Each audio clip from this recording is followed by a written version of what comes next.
Hello दोस्तों, स्वागत है आप सभी का। आज के इस वीडियो में हम पढ़ने वाले हैं प्राचीन भारत के इतिहास से संबंधित महत्वपूर्ण प्रश्न और उत्तर, जो कि किसी भी कंपटीशन एग्ज़ाम में पूछे जाने की संभावनाएं हैं। तो वीडियो को अंत तक देखते रहिएगा। चलिए आज का यह वीडियो शुरू करते हैं। पहला प्रश्न है, गुप्त वंश का संस्थापक कौन था? इसका करेक्ट आंसर है ऑप्शन सी, श्रीगुप्त। अगला प्रश्न है, गुप्त किसके सामंत थे? इसका करेक्ट आंसर है ऑप्शन बी, कुषाणों के। अगला प्रश्न है, गुप्त वंश के किस शासक ने सर्वप्रथम महाधिराज की उपाधि धारण की? इसका करेक्ट आंसर है ऑप्शन बी, चंद्रगुप्त ने। अगला प्रश्न है, गुप्त शासन के दौरान निम्नलिखित में से ऐसा व्यक्ति कौन था जो एक महान खगोल विज्ञानी और गणितज्ञ था? इसका करेक्ट आंसर है ऑप्शन सी, आर्यभट्ट। अगला प्रश्न है, गुप्त शासकों की सरकारी या दरबारी भाषा क्या थी? इसका करेक्ट आंसर है ऑप्शन डी, संस्कृत। अगला प्रश्न है, इतिहासकार वी.ए. स्मिथ ने किसकी विजयों से प्रभावित होकर उसे भारत का नेपोलियन कहकर पुकारा है? इसका करेक्ट आंसर है ऑप्शन डी, समुद्रगुप्त को। अगला प्रश्न है, गुप्त वंश का वह राजा कौन था जिसने हुंडों को भारत पर आक्रमण करने से रोका? इसका करेक्ट आंसर है ऑप्शन सी, स्कंदगुप्त ने। अगला प्रश्न है, गुप्त राजवंश किस लिए प्रसिद्ध था? इसका करेक्ट आंसर है ऑप्शन ए, कला एवं स्थापत्य के लिए। अगला प्रश्न है, अजंता कलाकृतियाँ किससे संबंधित हैं? इसका करेक्ट आंसर है ऑप्शन डी, गुप्त काल से। अगला प्रश्न है, कुछ विद्वानों के अनुसार कवि कालिदास किसके राजकवि थे?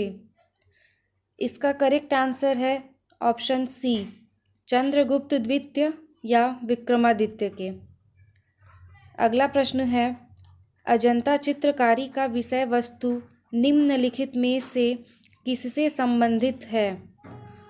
इसका करेक्ट आंसर है ऑप्शन बी, बौद्ध धर्म से।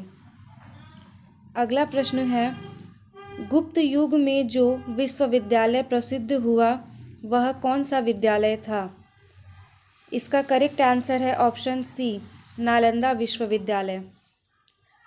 अगला प्रश्न है, एरन अभिलेख का संबंध किस शासक से है? इसका करेक्ट आंसर है ऑप्शन डी, भानुगुप्त से।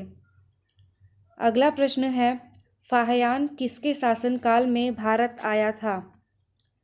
इसका करेक्ट आंसर है ऑप्शन डी, चंद्रगुप्त द्वितीय के शासनकाल में। अगला प्रश्न है, भारतीय संस्कृति का स्वर्ण युग या गोल्डन एज किसे कहते हैं? इसका करेक्ट आंसर है ऑप्शन डी, गुप्त काल को। अगला प्रश्न है, फाहियान कहाँ का निवासी था? इसका करेक्ट आंसर है ऑप्शन सी, चीन का। अगला प्रश्न है, सेतु बंध का रचनाकार प्रवरसेन द्वितीय किस वंश का शासक था? इसका करेक्ट आंसर है ऑप्शन सी, वाकाटक का। अगला प्रश्न है, किस गुप्तकालीन शासक को कविराज कहा गया? इसका करेक्ट आंसर है ऑप्शन सी, समुद्रगुप्त को। अगला प्रश्न है, स्कंदगुप्त को किस स्तंभ लेख में सक्रोपम कहा गया है? इसका करेक्ट आंसर है ऑप्शन ए, कहोम स्तंभ लेख में। अगला प्रश्न है, श्रीलंका के राजा मेघवर्मन ने किस स्थान पर भगवान बुद्ध का मंदिर बनवाने के लिए समुद्रगुप्त से अनुमति मांगी थी? इसका करेक्ट आंसर है ऑप्शन बी, बोध गया। अगला प्रश्न है, मंदिर निर्माण कला का जन्म सर्वप्रथम कब हुआ? इसका करेक्ट आंसर है ऑप्शन बी, गुप्त काल में। अगला प्रश्न है, चंद्रगुप्त द्वितीय ने विक्रमादित्य की उपाधि कब धारण की? इसका करेक्ट आंसर है ऑप्शन ए, शकों का उन्मूलन करने के बाद। अगला प्रश्न है, गुप्त काल के सर्वाधिक लोकप्रिय देवता कौन थे? इसका करेक्ट आंसर है ऑप्शन बी, विष्णु। अगला प्रश्न है, चंद्रगुप्त द्वितीय ने अपनी किस विजय की खुशी में चांदी के विशेष सिक्के जारी किए? इसका करेक्ट आंसर है ऑप्शन सी, शकों को पराजित करने के बाद। अगला प्रश्न है, मेहरौली या दिल्ली स्थित लौह स्तंभ का निर्माण किस सदी में हुआ? इसका करेक्ट आंसर है ऑप्शन ए, चतुर्थ सदी ईस्वी में। अगला प्रश्न है, धन्वंतरी कौन थे? इसका करेक्ट आंसर है ऑप्शन बी, चंद्रगुप्त विक्रमादित्य के राज दरबार के 9 रत्न में से एक, जो कि प्रसिद्ध चिकित्सक भी थे। अगला प्रश्न है, गुप्तकालीन शासन प्रणाली किस प्रकार की थी? इसका करेक्ट आंसर है ऑप्शन ए, राजतंत्रात्मक। अगला प्रश्न है, फाहियान द्वारा रचित ग्रंथ फो कुओ की में निम्न में से किसका विवरण नहीं मिलता है? इसका करेक्ट आंसर है ऑप्शन ए, बौद्ध धर्म के सिद्धांतों का।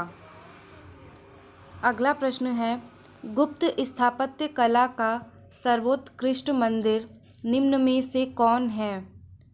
इसका करेक्ट आंसर है ऑप्शन बी, देवगढ़ का दशावतार मंदिर। दोस्तों, मुझे उम्मीद है कि आप सभी को यह वीडियो पसंद आया होगा। वीडियो को अंत तक देखने के लिए आप सभी का बहुत बहुत धन्यवाद।